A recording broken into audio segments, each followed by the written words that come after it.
আওয়ামী লীগ নির্বাচন করবে, তাদের নির্বাচনে কোনো বাধা নাই। এইটা আস্তে আস্তে আস্তে আস্তে করে এইটাকে প্রতিষ্ঠিত করা। আপনি বলতে পারেন যে আপনারা বিএনপি, আমরা বিএনপিরা বলেছি আমাদের mother of democracy Begum Khaleda জিয়াকে বিশ্বে বলেছে গণতন্ত্রের মা, তিনি গণতন্ত্র চায়। কিন্তু আওয়ামী লীগের যদি বিচার হয়, আওয়ামী লীগের যদি বিচার হয়, তাহলে কেউই আপনার নির্বাচনে যোগ্য হবে না। যেমন কম্বলের লোম বাঁচলে নাকি কম্বল থাকে না, আওয়ামী লীগের যদি দুর্নীতিবাজ, সন্ত্রাসী, ধর্ষক, চাঁদাবাজ, দখলবাজ, এই অর্থ পাচারকারী বিচার করা হয়, তাহলে আওয়ামী লীগের কোনো লোক থাকবে না। আমরা দেশপ্রেমের কথা যদি বলতে যাই, আপনি তো স্বাধীনতাই করেন নাই, আপনি তো স্বাধীনতার পক্ষেই কথা ওই সময় বলেননি, আপনি তো দেশ স্বাধীনতার ভূমিকা রাখেন নাই। দেশপ্রেম তো প্রথমে হবে স্বাধীনতা, দেশ যারা চেয়েছিল, আমাদের দেশপ্রেম তো তাদেরই ধরতে হবে যারা সেই স্বাধীনতা যুদ্ধে ভূমিকা রেখেছিল। যে আমাদের এই ভাই যে বীর প্রতীক আছেন, এরকম যারা যারা যুদ্ধে অংশগ্রহণ করেছিলেন, আমরা, আমার বয়স তখন 6 বছর, দেখেছি যুদ্ধে অংশগ্রহণ করতে পারি নাই। জীবনে তো একজন মুক্তিযোদ্ধা হওয়া সম্ভব না, অনেক কিছু হওয়া যাবে কিন্তু মুক্তিযোদ্ধা হওয়া যাবে না। তাই আপনার এই যে বিষয়গুলো, এগুলো তো সত্য বলেছেন আপনি। এর আগে কি বলেছেন না বলেছেন আমি সেই দিকে যাব না, সবার সাথে আপনারা ছিলেন। এবার আমি একটা প্রশ্ন ওনাকে করতে চাই আপনার মাধ্যমে। 1/11 যে সমস্যাটা সৃষ্টি করলো, করার পরে সেখানে কারা ভূমিকা নিয়েছিল? সেখানেও কিন্তু সেনাবাহিনীর কিছু কিছু লোক ছিল। আবার দেখেন বিডিআর হত্যায় স্পষ্ট করেছে তখন সেনাপ্রধান মইউ আহমেদ তিনি ছিলেন এবং তিনি জড়িত, এবং এখন তদন্ত হলে তাকে বাঁচবে সে। এরপর আপনি যদি বলেন যে বঙ্গবন্ধু শেখ মুজিব হত্যাকাণ্ডে, আমি বলছি ন্যায় অন্যায় সেটার কথা বলতেছি না, তারা ভুক্তভোগী। আমি বলছি সেখানেও বিপদগামী অনেকে সেই হত্যার সাথে জড়িত ছিল। আবার জিয়া হত্যায়ও সেই মঞ্জু টঞ্জু এরা ছিলেন। এরপর এই এরশাদ সাহেবও ক্ষমতায় এসেছিলেন, জিয়াউর রহমানও একটা প্রেক্ষাপটে ক্ষমতায় এসেছিলেন। আমি সত্যবার ন্যায়সঙ্গত কথা বলতে চাই এটাই, যে ভালো যেখানে আছে কিছু খারাপও সেখানে থাকবে। এখন যদি আমি প্রশ্ন করি যে বঙ্গবন্ধুকে হত্যা করার জন্য বিরাট ক্ষতি হয়ে গেছে, আবার জিয়াউর রহমানকে হত্যা করার জন্য বিরাট ক্ষতি হয়ে গেছে, অথবা এরশাদ সাহেব জোর জুলুমে থাকায়, এই স্বৈরার শাসক থাকায় ক্ষতি হয়ে গেছে, সেখানে তর্কে বিতর্কে কিন্তু অনেক বিষয় চলে আসবে। তা আমি বলতে চাচ্ছি যে আজকে এই জামাতের আমির যে কথাটা বলেছে, এটা মোটেই আমি একমত হতে পারতেছি না, যুক্তিসঙ্গত আসে না, এবং শুধুমাত্র সস্তায় কিছু সুবিধা নেওয়ার জন্য এটা বলতেছে। আজকে যদি উনি, আমি নিজে শুনিনি, এটা যদি সত্য হয় তাহলে গীবত হবে না, অসত্য হইলে আমার জন্য গীবত হয়ে যাবে। আমি, আপনি এটা বিষয় বলার পরে আমি দেখতেছিলাম অনেক পত্রপত্রিকায় এসেছে, অতএব ঘটনাটা সত্য। আমি মনে করি যে এই কথাগুলো বলে সস্তায় বাংলাদেশের মানুষকে ভুলাবার চেষ্টা করা, দলের তার একটু অবস্থান ভালো করা, আমার মনে হচ্ছে এটা যথার্থ না। অবশ্যই বাংলাদেশে সেনাবাহিনী দেশপ্রেমিক এবং তারা বাংলাদেশের সার্বভৌমত্ব রক্ষা করে। যখনই বিপদ, আমি এই বিভিন্ন বক্তব্য সেনাবাহিনীর ছোট বড় পর্যায়ে যারা আছে তাদের শুনতেছিলাম, বিভিন্ন ব্রিগেডের বা এরকম ওনাদের যেগুলো ব্যাটালিয়ান আছেন, সেখানে তারা বলেছে যে 71 সালে বাংলাদেশের অবস্থা বা সেনা, আর এখন বর্তমানে 24 সালে ভারতকে হুঁশিয়ারি করে দিচ্ছি, এদিকে আঙ্গুল তুলবেন না, এরকম অনেককেই হুঁশিয়ারি করে দিয়েছে। এই হুঁশিয়ারি করে কখন? যখন যার মধ্যে সত্যিকার অর্থে দেশপ্রেম থাকে। যদি দেশপ্রেম না থাকে এরকম কথা সাহস নিয়ে বলতে পারে। আপনি ছাত্রদের বক্তব্য ব্যাপারে কি বলবেন? 1 মিনিটে শেষ করবেন, যে আপনারা সংস্কার কাজে বাধা দিচ্ছেন বারবার নির্বাচনের কথা বলে। আপনাকে আমি স্পষ্টভাবে আপনার মাধ্যমে ওই উপদেশটাকে বলতে চাই যে আপনার এখনো শহীদদের রক্ত ভেজা রাজপথ, তাদের উপর ভর করে আপনারা এসেছেন।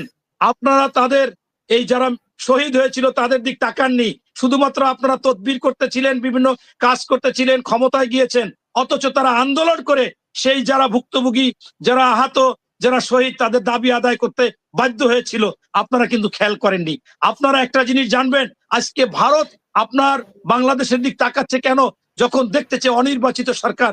আপনারা জানেন যে সংস্কার কিয়ামত পর্যন্ত হতে পারে। আপনার যেমন শিক্ষা দোলনা থেকে কবর পর্যন্ত, ঠিক কিয়ামত পর্যন্ত সংস্কার হবে। প্রতিনিয়ত মানুষের নতুন চাহিদা হবে, নতুন চিন্তা করবে, নতুন ধারণা আসবে, সময়ের প্রেক্ষাপটে এটা হতেই থাকবে। তাই কি আপনারা কিয়ামত পর্যন্ত আপনারা থাকতে চাচ্ছেন? আপনারা আজ পর্যন্ত যে বিষয়গুলো মানুষের জন্য খুব গুরুত্বপূর্ণ ছিল, সেই জিনিসগুলো ছিল বাজার দর নিয়ন্ত্রণ করণ, আইন শৃঙ্খলা বাহিনীকে নিয়ন্ত্রণ বা তাদের কথা শুনবে, এই আওয়ামী লীগের প্রতাত্তারা বিভিন্ন আমলা বা বিভিন্ন জায়গায় বসে থাকতে পারবে না, অথচ সেইগুলো কিন্তু আপনারা ঠিক করতে পারেননি। এবং ভারত বিভিন্ন রকমের হুঙ্কার দিয়ে যাচ্ছে বাংলাদেশে বিভিন্ন রূপে, কখনো আনসার রূপে, কখনো ইন্টার্নি ডাক্তার রূপে, কখনো সনাতন ধর্ম এসে তারা মিথ্যাচার করতেছে, গুজব ছড়াচ্ছে, সেগুলো আপনারা প্রতিহত করতে পারতেছেন না। এমতো অবস্থায় আমরা মনে করি যে একটা নির্বাচিত সরকার আসলে একটা দেশ এরকম কখনো আর আগিয়ে আসবে না, মানে ষড়যন্ত্র করতে চাবে না এবং দেশে অরাজকতা সৃষ্টি করতে চাবে না। তারা শেখ হাসিনার সাথে ঐক্যভাবে থাকবে না, তারা অবশ্য তখন দেশের সাথে সম্পর্ক রাখার চেষ্টা করবে। তাই আমি মনে করি যে সংস্কার, আপনারা দেখেছিলেন যে ফ্যাসিস্ট এরকম একটা স্বৈরাচার সরকার, আমি গুলিবিদ্ধ হয়ে জেল খেটে সেই এরশাদকে যখন পতন করি, 9 বছরের স্বৈরাচারের সরকারের পরে যিনি বিচারপতি শাহাবুদ্দিন সাহেব এসেছিলেন, তিনি 3 মাসের মধ্যে সারা বাংলাদেশে নিরপেক্ষ অবস্থা করেছিলেন, সারা বাংলাদেশে ন্যায় প্রতিষ্ঠা করেছিলেন, সব জায়গায় টু শব্দ হচ্ছিল না। তাইলে সেটা যদি 3 মাসে হয়, আপনারা কি সেটা 6 মাসে পারবেন না, 9 মাসে পারবেন না, 1 বছরেও আপনারা সংস্কার বা সেই অবস্থা করতে পারবেন না? এটা তো কথা হতে পারে না। অবশ্যই গুরুত্বপূর্ণ সংস্কার হচ্ছে নির্বাচন সংস্কার, গুরুত্বপূর্ণ সংস্কার হচ্ছে আইন, প্রশাসন, এই ইত্যাদি ইত্যাদি যেগুলো দরকার সেইগুলো করে।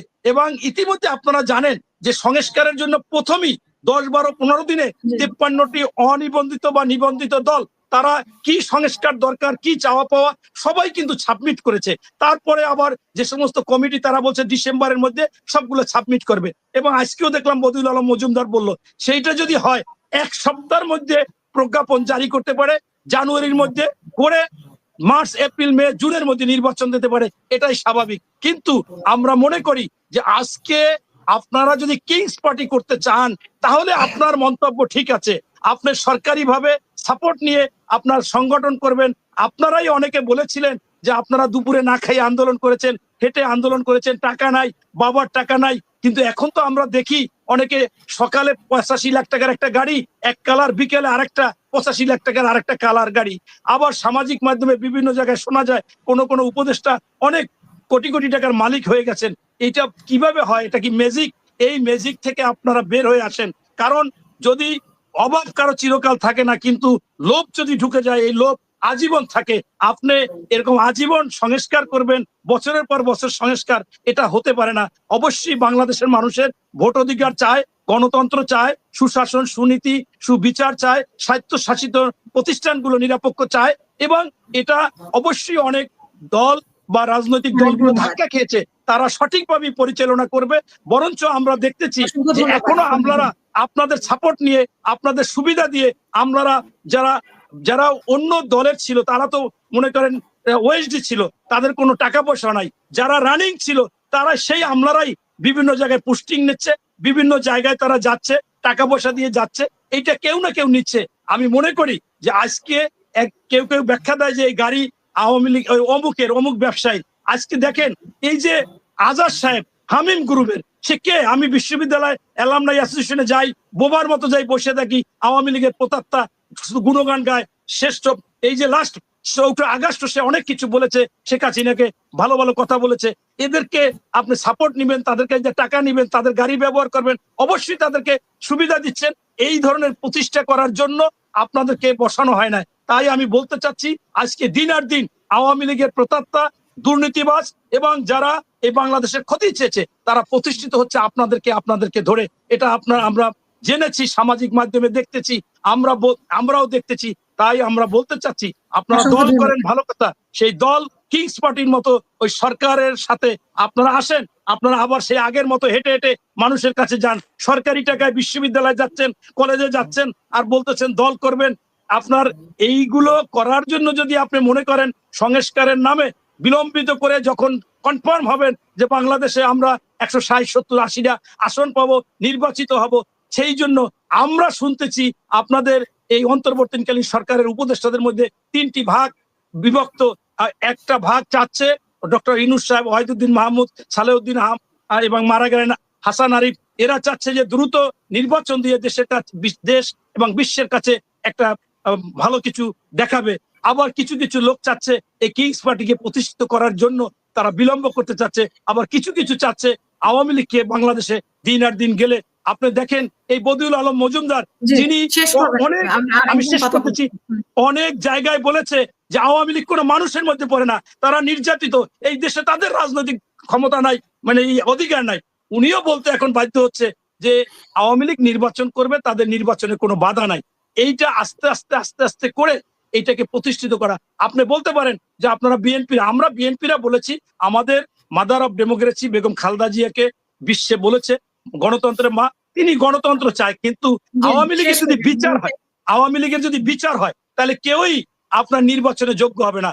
যেমন কম্বলের লোম বাঁচলে নাকি কম্বল থাকে না, আওয়ামী লীগের যদি দুর্নীতিবাজ, সন্ত্রাসী, ধর্ষক, চাঁদাবাজ, দখলবাজ, এই অর্থ পাচারকারী বিচার করা হয়, তাহলে আওয়ামী লীগেও কোনো লোক থাকবে না। আমরা এই জন্য বলছি যে গণতান্ত্রিক ভাবে সবাই নির্বাচন করবে, তবে তাদের বিচার হতে হবে। অসংখ্য ধন্যবাদ। ধন্যবাদ। আসসালামু আলাইকুম।